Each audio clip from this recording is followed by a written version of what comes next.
without a doubt. I've never seen a person in my life block a shot, run down, dunk on you, grab a rebound, hit the guard, come off a flare. I don't have any reservation about saying this at this point. That's the most talented player I've ever seen. Like, in terms of the full range of what is possible with him.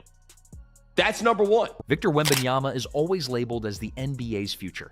But the uncomfortable truth is that some of the game's greatest minds are already describing him like the present has changed forever. 7-foot giants are not supposed to move like guards, block shots from another zip code, then casually drain threes like it is warm-ups. So what exactly are NBA legends seeing that has the entire basketball world sounding slightly terrified? I can't believe he shot it, and I can't believe that went in. He let it go out of his hands. I was like, oh, he shot that. Oh, it went in. Okay, cool. Yeah, but it was pretty dope. What's the best player you've ever played against? That's tough. I'll give you one that's recent, Wemby. I remember playing him the first time in San Antonio, and we was going at it. I think he ended up having like 30, and I had like 40. Like, we was going at it. Like, literally, we was going at it. Yeah, he liked that. When they came to LA and played us, I think he had like San Antonio's first like 12 points or something. Like, handle, can shoot it.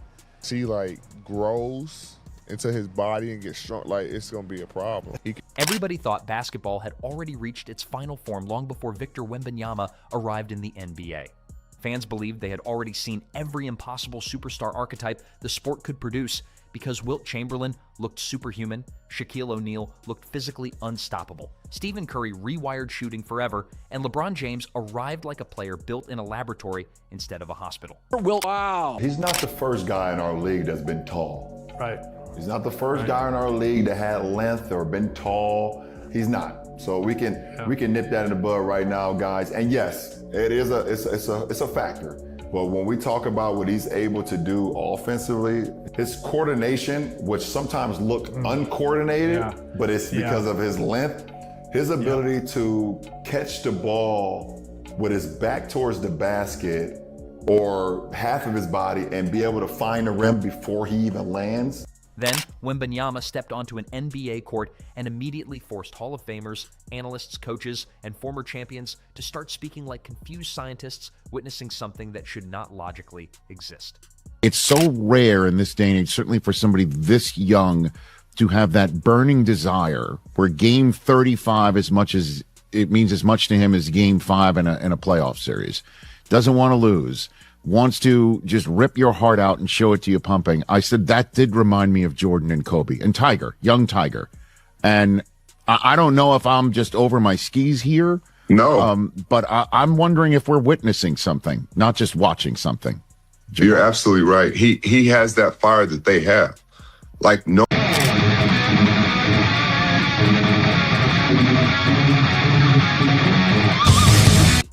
That I think has ever existed in the NBA, unless you can tell me about somebody else who's 7'4" with handles and a mean streak and a jumper and is the best. I have no problem saying this.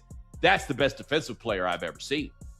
The strangest part of the entire conversation surrounding Victor Wembanyama is that nobody seems capable of describing him without sounding slightly overwhelmed. Basketball legends who normally speak with calm confidence suddenly begin reaching for words like alien, unprecedented, once in history, and unfair, because traditional basketball language no longer feels strong enough to explain what this young man is doing. It's getting to the point where it's just like, and you can't be as physical, and it's just like certain players you just can't. So much stuff is out. You can't do nothing. Now. Yeah. Like Wemby, like you can't do nothing. It doesn't matter. You don't. You hope he misses. He did not miss against us. Yeah, 6'4" with a high release. Has anyone blocked? Has anyone blocked the shot yet? I mean, 7'4". My bad. Sorry, my fault. No, I mean you can't block it. Like it's impossible to block his shot. I think I saw him. I've never seen this before. I mean, he pulled up a three. He got a block. He got a and one dunk. He got a one-handed dunk. He was still on the ground. Anything you could do in a game. Anything you could do in a basketball game. So when you watch that, and guys who've done this at the high level, at the highest level, you got to marvel at that. We as a fan of the game, to see what Wemby did tonight and see how he dominated the game in every aspect of the game.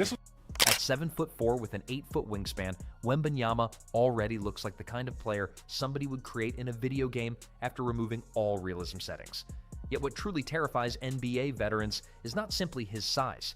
It is the fact that he moves, shoots, dribbles, passes, and defends like somebody much smaller while still possessing the physical advantages of a skyscraper wearing sneakers. That combination is what has legends convinced the NBA is dealing with something completely different from anything it has seen before. Most elite players dominate games through one overwhelming skill. Stephen Curry destroys defenses with shooting gravity. Giannis Antetokounmpo overwhelms teams with relentless athletic pressure. Nikola Jokic manipulates defenses with passing genius. And Prime Shaq physically erased defenders from existence near the basket.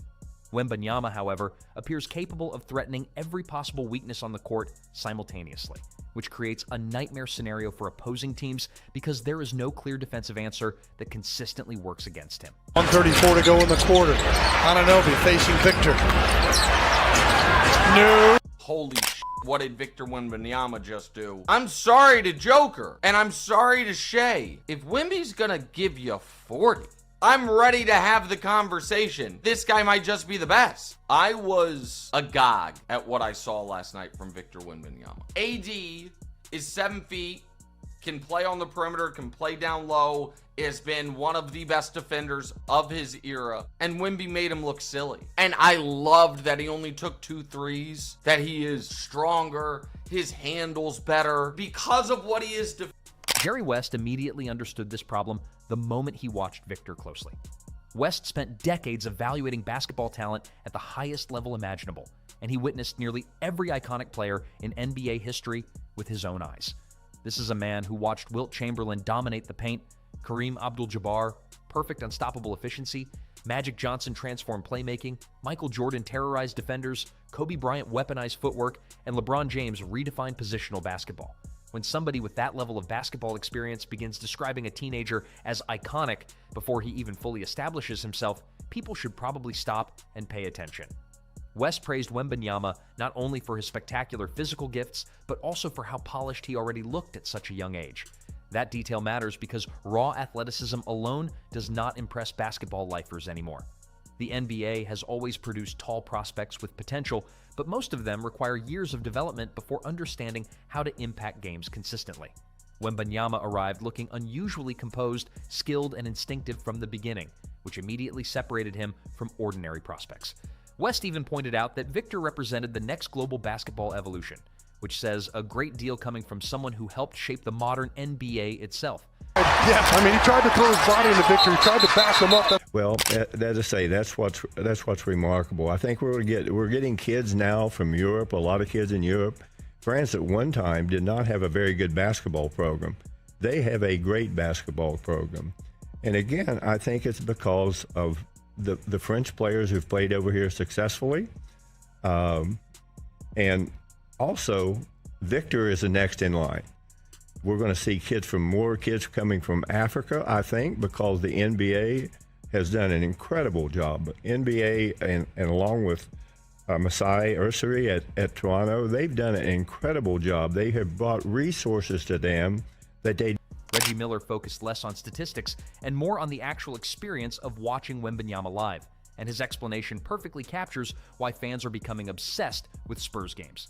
Miller explained that every time people tune in to San Antonio, they witness at least one play that makes them question whether they have ever seen basketball performed that way before.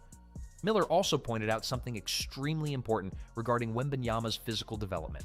Early critics questioned whether Victor's thin frame would survive the physical punishment of the NBA, but even within his first seasons, people could already see his body becoming stronger and more balanced. He began moving with greater confidence and comfort, which terrified analysts because they realized the league was already struggling against a version of Wembanyama that had not even fully matured physically yet. That realization becomes especially uncomfortable when remembering he is still only 21 years old. What are your thoughts on Victor Wembanyama? I mean, obviously we saw him just in a little bit of time on the court. I can't think of a better coach than Greg Popovich to help him along. But what? He can run. He can shoot 3-point shots. I think his best skill is going to be blocking shots early in his career. But for people who haven't seen him play, he's pretty spectacular. But the other thing about him, if you put a microphone in front of him, He is fantastic. And to me, he's more than a basketball player. He is someone who gives the league another positive voice. His first game in the summer league, when I watched him play, Kendrick Perkins took the conversation even further by suggesting that Wembanyama could eventually become the greatest defensive player in NBA history. Considering Perkins played against legendary defenders like Kevin Garnett, Dwight Howard, Ben Wallace, and Tim Duncan, that statement carries enormous weight. Perkins argued that Victor already possesses every defensive tool imaginable, from elite rim protection to mobility on the perimeter, while also showing instincts that cannot easily be taught. Offensively, Perkins described Wembanyama as almost flaw-free because he can handle the ball, shoot from distance, attack mismatches, finish around the rim, pass effectively, and operate comfortably from nearly every area of the floor. The frightening part is that Perkins genuinely struggled to identify a major weakness in Victor's overall game. Most young stars enter the league with obvious flaws requiring years of correction, but Wembanyama already looks unusually complete. That does not mean he is perfect, but it does mean his developmental curve appears far ahead of normal NBA standards. For opposing teams, that reality feels deeply unfair because most franchises usually have time to attack weaknesses before superstars fully evolve.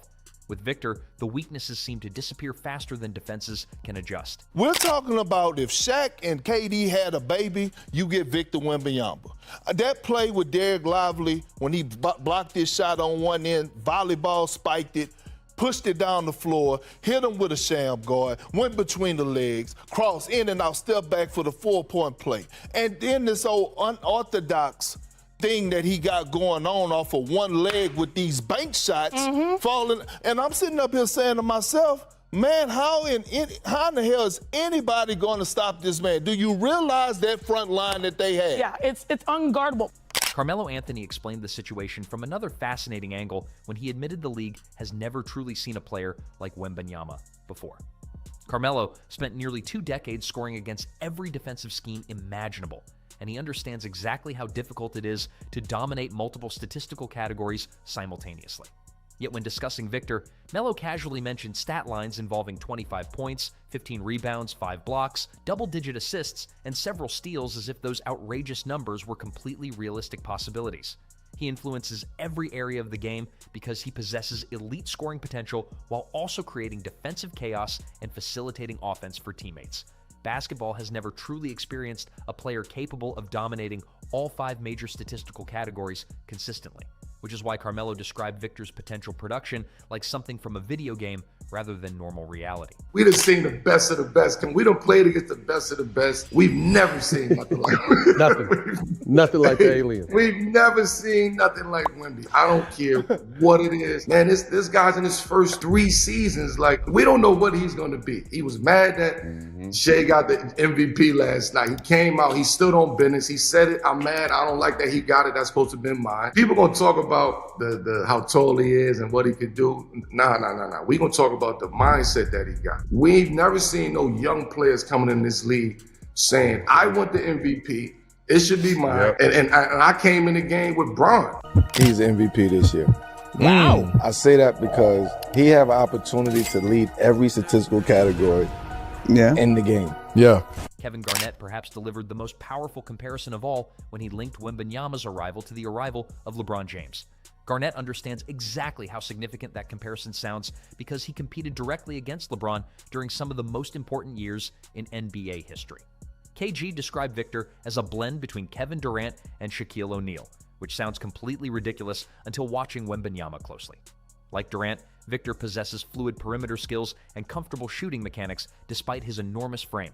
Yet like Shaq, he can also physically overwhelm opponents near the basket whenever he chooses. Combining those qualities into one player creates an impossible defensive puzzle because traditional strategies stop making sense against someone who can dominate both inside and outside simultaneously. He's not human. He's alien, Lord. Okay, he's not human. He's different. That's he's not different. a human. Until he levitates for 10 seconds in the air, then I'll label him alien. But right now, he's different. But what I'm saying is, Lord is susceptible to foul. You got to go. Bro, we've been here before with shot blockers, bro. People that's controlling the basket. You can't be finessing a shot blocker like this. This guy's not even a wall. He's a fly swatter. He's a mop. He's the broom. He's the towel. Like, Lori got all the blocking weapons, bro. So guess what you got to do when you go at a... Now today, Wemby is one of the top 5 skilled players in the NBA. A lot of people don't understand that when you're 7'5", and can do what KD do, you can do what Anthony Davis can do. he don't even know what he's doing yet. He just reacting. You that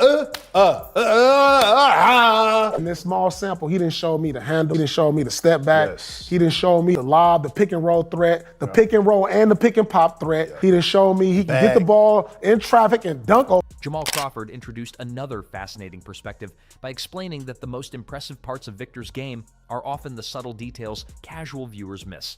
Crawford emphasized Wembanyama's feel for the game, awareness, and understanding of spacing, timing, and decision-making. Those qualities separate good players from all-time legends because athleticism eventually fades, while elite basketball instincts continue controlling games for decades. Crawford also noted that previous skilled big men usually possessed some kind of defensive weakness opponents could attack consistently. Nikola Jokic can occasionally struggle defending in space, and other offensive stars throughout history often required defensive protection from teammates. Wembanyama changes that equation entirely because he dominates defensively while also functioning like an offensive superstar. That two-way impact is what makes him uniquely terrifying compared to previous generations of skilled giants. Wembanyama's a Team Olajuwon focused on Victor's mentality more than his physical talent, which may actually be the most important factor in determining his future greatness. Hakeem explained that Wembanyama already shows signs of prioritizing winning basketball over personal statistics or individual glory. That quality becomes especially dangerous when combined with his physical gifts because it means Wembanyama is not simply trying to entertain audiences.